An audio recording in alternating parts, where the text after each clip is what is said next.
Welcome, Harmony Heroes, to the Music in Our Homeschool podcast. I'm so happy to have Kerry Beck with me today. I have known Kerry for so long. She's just a pillar of the homeschool community, and what a blessing to have her with us today.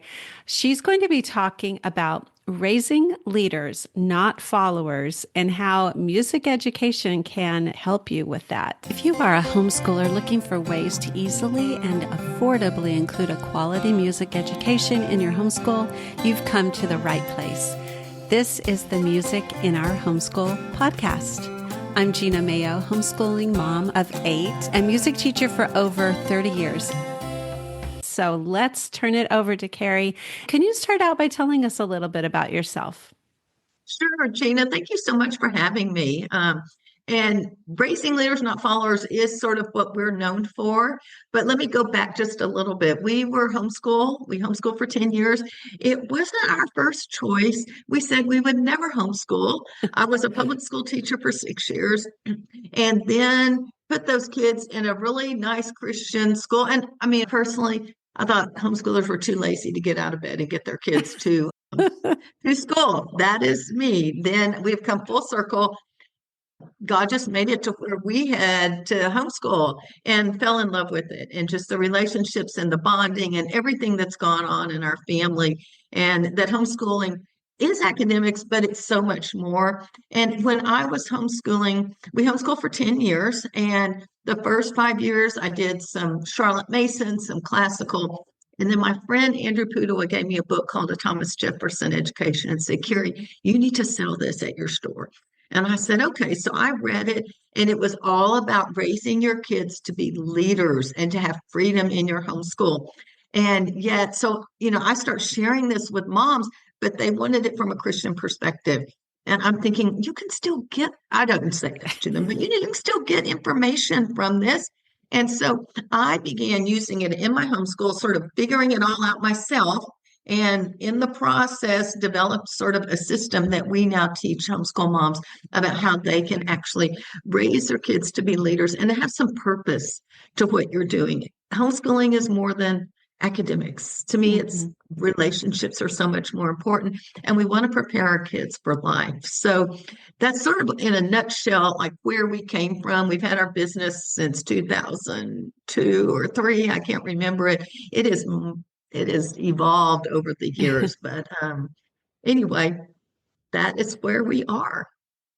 So how long have you been sharing the Raising Leaders, Not Followers course? Is it a course? Is that what you would call it? Of course, it started as a book in 2005 or six, because I think we started using it even before then, but I just decided to write a book. And even what I teach has evolved. So we started that, and then it turned into a bundle, and then it turned into a really long course that was non-consumable because the videos were way too long. And about 3 years ago, I actually revised it, made it a lot easier for each week for moms to be able to do something to actually change and get rid of the overwhelm, to stop the overwhelm. I see so many moms that are overwhelmed, and they're like, what do I do? I need to figure this out. And so it helps them take a step back and say, hey, we're going to add purpose to our homeschool, and we're going to sometimes say no to other things and yes to some things as well. So what we teach in now, the course, is there's 4 steps. It is basically, it begins with the foundation of godly character. Oh, and by the way, just so y'all know, I'm a person of faith, so pretty much everything I say comes across with faith. So foundation of godly character, the love of learning and the tools of learning, because leaders they're going to learn for a lifetime, critical thinking skills and making wise decisions.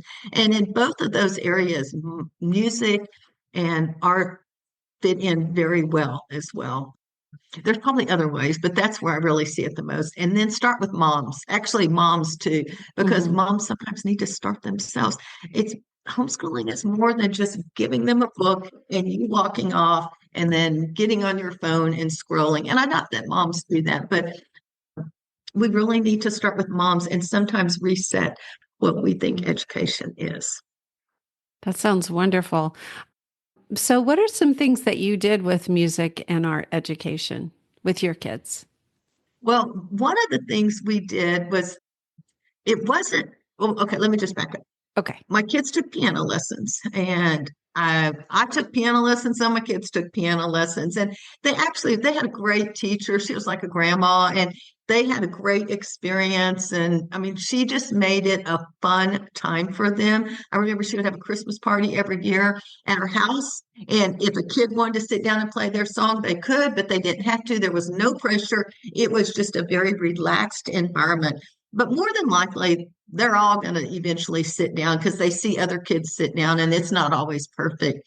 So she made that fun. She did do a recital at the end, so they had to memorize and use their brain and get some critical thinking skills in there. But what I would say, some of the things is we took a step back and relaxed a lot and really wanted my kids to love learning. Hmm. So some of the things I did personally to love learning is for art appreciation, let's say. I did have kids that took art classes and all of this, but I'd rather just sort of focus on art appreciation. And that was something we would just do once or twice a week, 5 or 10 minutes. It was not overwhelming.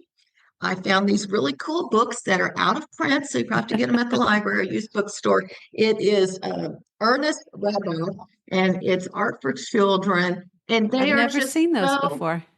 really. Yeah. Oh, I mean, if I could get more of them, I would, but it was just like this one. We have Michelangelo somewhere, but we might spend one day on Mm-hmm. this and just read this and look at the pictures and talk about this, and that's it.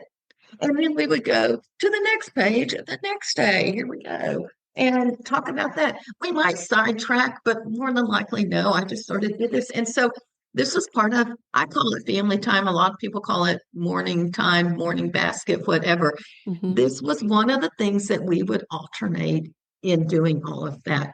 Another series that I actually found that was current, it was current. I don't know if it is. It's Come Look With Me. And we used to sell these when I sold like, 200 different titles in a real store.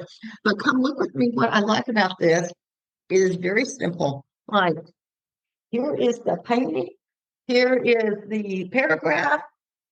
No, these are the questions, and then here's the background information. Oh, so And it that's includes it. questions. I like that. This one does. It is just so simple. And there's like 5 or 6. This one is Enjoying Art with Children. There's an early American one. I can't remember all of them. So as far as that, I know there are other series that do this. These are just Mhm. the two that we ended up using. Simple. We're not trying to throw more stuff and stress you out more. This is something simple and seriously 5 or 10 minutes, 1 or 2 mornings a week. And that was it.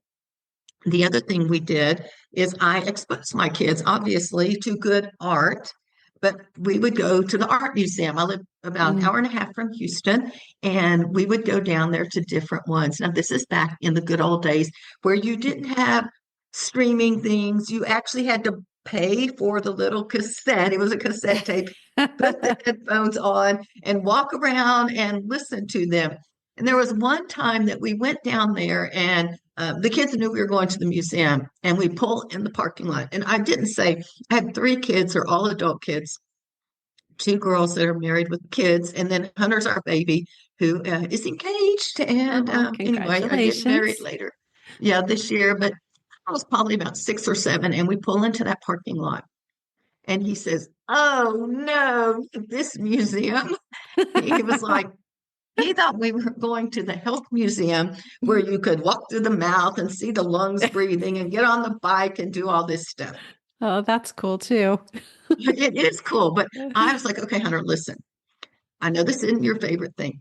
You need to listen. And it was, I think it was a Monet. It was some sort of Mm. impressionistic.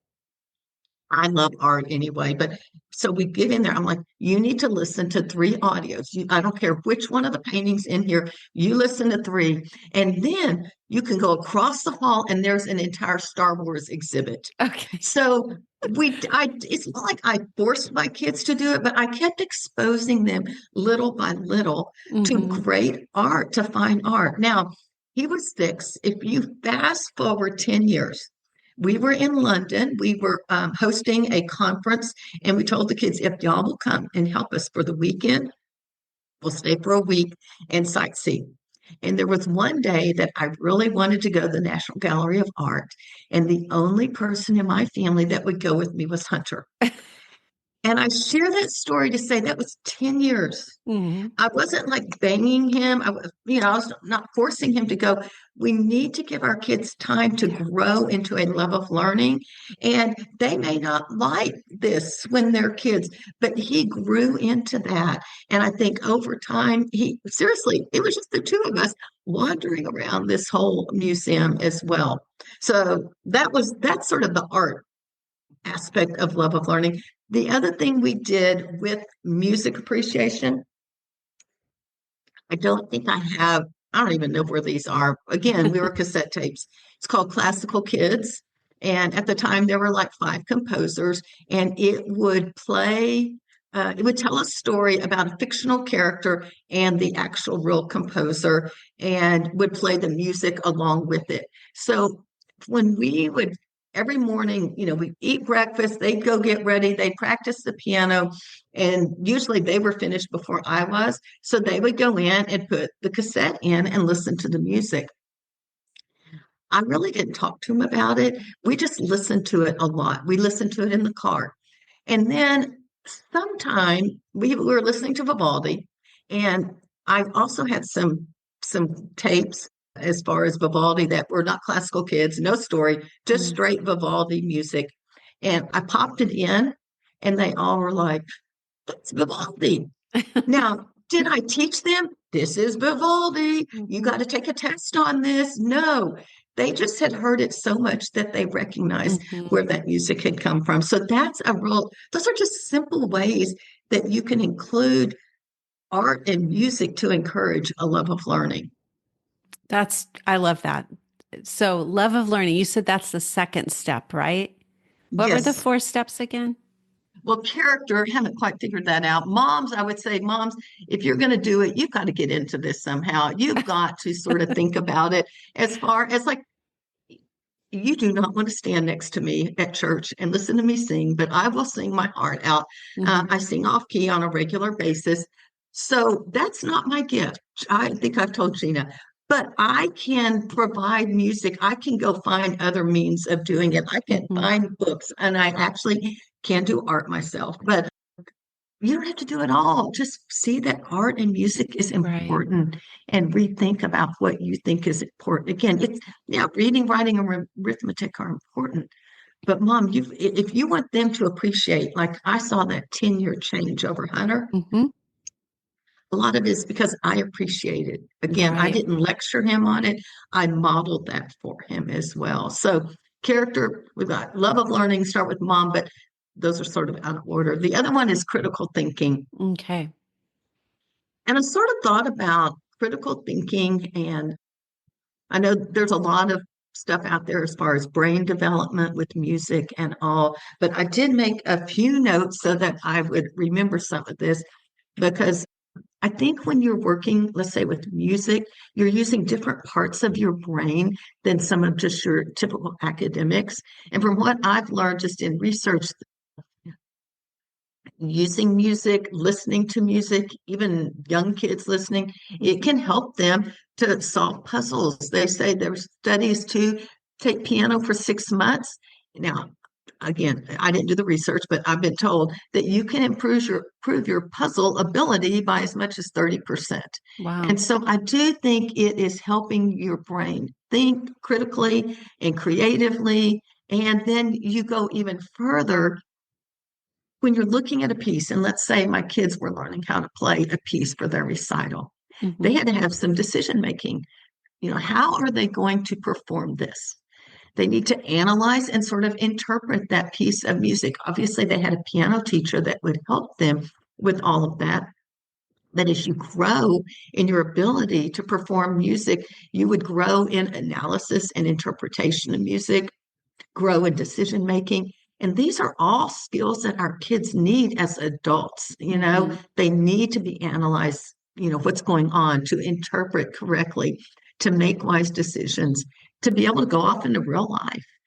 And that's something we teach our leadership students, the moms. You need to raise your kids If they are going to lead, they need to be able to analyze, interpret, make decisions. Now, when I say leader, I don't mean CEO or president of the United States. The word leadership means influence, and we're Okay. all influencing people. And so all we have to, I mean, more than likely your kids will be a mom or a dad. They are going to influence, they are going to Hmm. raise those kids somehow. And so I don't want people to think, oh, my kid isn't going to be the leader, but Mm. leadership is influence. And so to be a good leader as a mom or dad, you also need to interpret what's going on around you. You need to make wise decisions.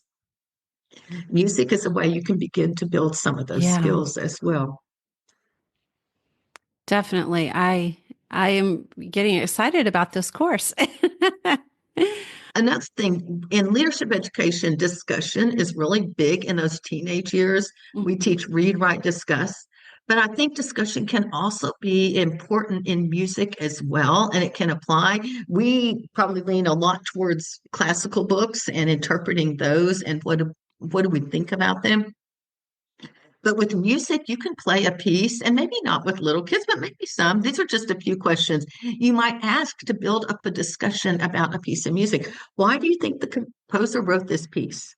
How does the music make you feel? Now, I think a younger kid could probably answer that. That gets them to start thinking about how do I feel? Why did he do this? Why did he write this piece? How would it change if you changed instruments? Like instead of playing a trumpet, you played a violin. And Right. these are just very simple questions that you could ask. You're relating it all to music, but it's also building some critical thinking skills as well. Hmm. So, and then probably well, there's a lot of things I could go on. The other thing is listening skills. I mean, if music, most of us don't really have good listening skills. We tend to want to talk. We're thinking of whatever we're going to say to that person. Hmm.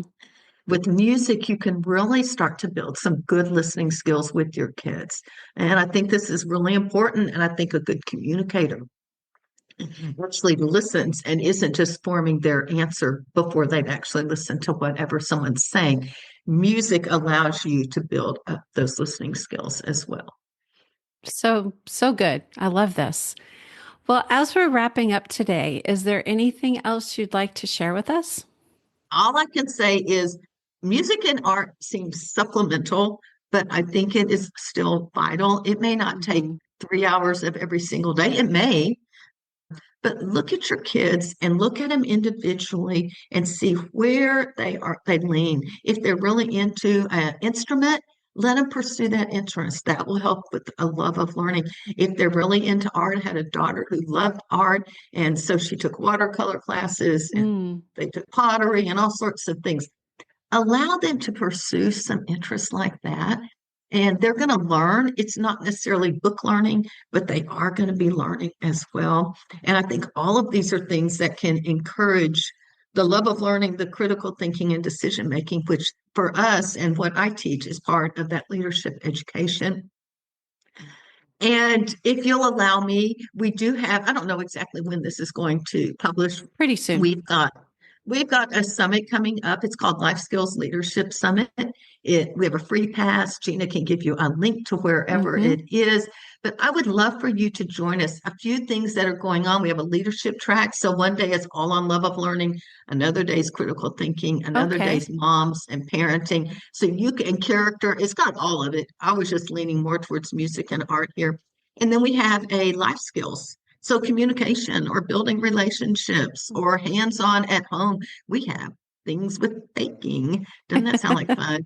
So anyway, February 24th through the 28th. And I would just invite y'all to join us. It's a great week. We have some awesome speakers and would love for you to join us. Like I said, you can get a free pass and come all 5 days. That's so wonderful. Thank you for offering it for free, Carrie. That Oh, makes yeah. everyone able to attend. Well, Yes. this has been so good. I hope you all have enjoyed it as much as I have and have gotten excited about raising leaders, not followers. It gives me some ideas of some things I wanted to do with my own children as I'm still homeschooling them. Thank you, Carrie. It's been a pleasure. Thank you so much, Gina. I appreciate you having me. Bye bye.